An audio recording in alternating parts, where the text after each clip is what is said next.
रूही सत्संगी ने क्षेत्रीय पार्षद भरत शर्मा का बहिष्कार किया है, जो भाजपा के पार्षद हैं।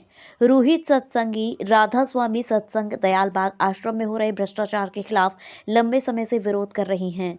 उन्होंने भरत शर्मा को आश्रम के गुंडों द्वारा की गई कई कृत्यों से अवगत कराया, लेकिन आज तक कोई कार्रवाई में मदद नहीं की गई है। रूही सत्संगी ने थाना न्यू आगरा में कई बार शिकायतें लिखित में दी हैं, लेकिन भरत शर्मा ने आगरा के बीजेपी नेताओं और केंद्रीय सरकार से मदद नहीं मांगी है। ये मामला दिसंबर 2024 में एलोरा ब्रांच सत्संग राधा स्वामी सत्संग की प्रदर्शनी में पार्षद भरत सिंह के मुख्य अतिथि बनने के बाद सामने आया है।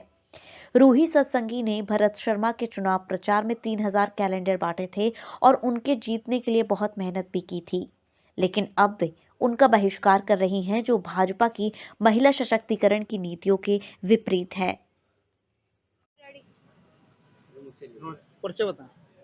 मैं रूही सत्संगी हूँ, राधा स्वामी मत दयालबाग आश्रम से खानदानी अनुयायी हूँ और मेरा मिशन चल रहा है दयालबाग आश्रम का पूर्ण बहिष्कार। समाज से मेरी रिक्वेस्ट है, मीडिया के जरिए समाज से। आज आप दयालबाग के पार्षद भरत शर्मा जी के निवास पर ऑफिस पर आएंगे, क्या उद्देश्य? भरत शर्मा जी जो हमारे एरिया के पार्षद है, मेरी उनसे सख्त नाराजगी है। आप निर्दलीय आए थे, जीते थे, आपने कहा बीजेपी में होता तो मैं मदद कर पाता। आप प्राण प्रतिष्ठा पे बीजेपी में घोषित हुआ कि आपने बीजेपी ज्वाइन कर ली, बहुत अच्छी बात है। मेरी शिकायत, मेरा जो हत्या का प्रयास हुआ, दयालबाग आश्रम के ही मेरे ही समुदाय के गुंडों ने मुझे नंगा करके चलती सड़क पे मारा। उसके खिलाफ आपने दयालबाग आश्रम वालों से कुछ बात नहीं करी। मेरे फेवर में कभी न्यू आगरा थाने पे फोन नहीं किया, मेरी याचिका के लिए कहीं किसी बीजेपी नेता को रिक्वेस्ट नहीं करी। ये बोलते हैं दयालबाग आश्रम के गुंडों के खिलाफ कई शिकायतें आती हैं, लेकिन हल नहीं है। भैया जी इस्तीफा दे दें, समाज सेवा के लिए बहुत सी आत्माएं तत्पर हैं। बीजेपी के होकर आप कहते हैं कि आपके पास हल नहीं है। बंगाल में तो आपने डॉक्टर पीड़िता के लिए सड़कों पे उछल उछल के न्याय करवाया, उसकी FIR करवाई। ये फर्क क्यों है?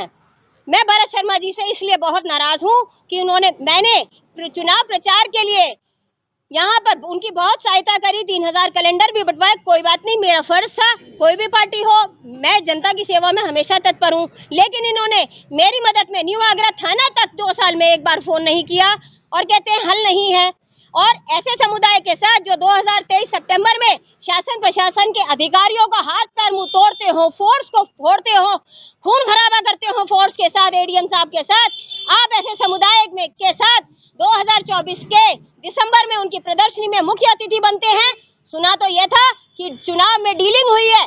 अगर आप ऐसे कृत्य करते हैं, अगर आपकी गतिविधियां यही हैं, तो ये साबित होता है कि आपकी दयालबाग आश्रम वालों से डीलिंग हुई है चुनाव में। कभी आप उनसे व्यक्तिगत रूप से मिली हैं? मैं व्यक्तिगत रूप में बहुत मिली हूँ। शुरू में हमारा मॉडरेटर से पहले भी मिलना जुलना था, ऑफिस में हम सेवाएं करते थे, लेकिन मेरी नाराजगी के चलते मैंने इनका साथ देना छोड़ दिया, क्योंकि इन्होंने मेरे को कष्ट पहुंचाया। नारी सशक्तिकरण में योगी साहब का जो CM हमारे मुख्य मंत्री हैं यूपी के, उनका मान सम्मान इनके हृदय में नहीं है। सेंटर में फोन कर सकते थे, कहीं भी फोन कर सकते थे, लेकिन इन्होंने कोई मदद मेरी नहीं करी। आगे क्या प्रक्रिया रहेगी? अब प्रक्रिया ये है, दयालबाग आश्रम के गुंडों का बहिष्कार के साथ साथ मैं भरत शर्मा पार्षद बीजेपी मेंबर का भी बहिष्कार करती हूँ। आप समाज सेवा के योग्य नहीं है, आप एक नारी को न्याय नहीं दिला पाए, आप एक नारी के शोषण में दयालबाग आश्रम के साथ, गुंडों के साथ, जो कि गुरु द्वारा विश्व स्तरीय भ्रष्ट आश्रम है, आप सम्मिलित हैं। मैं अपनी नाराजगी भरत शर्मा पार्षद पे रखती हूँ।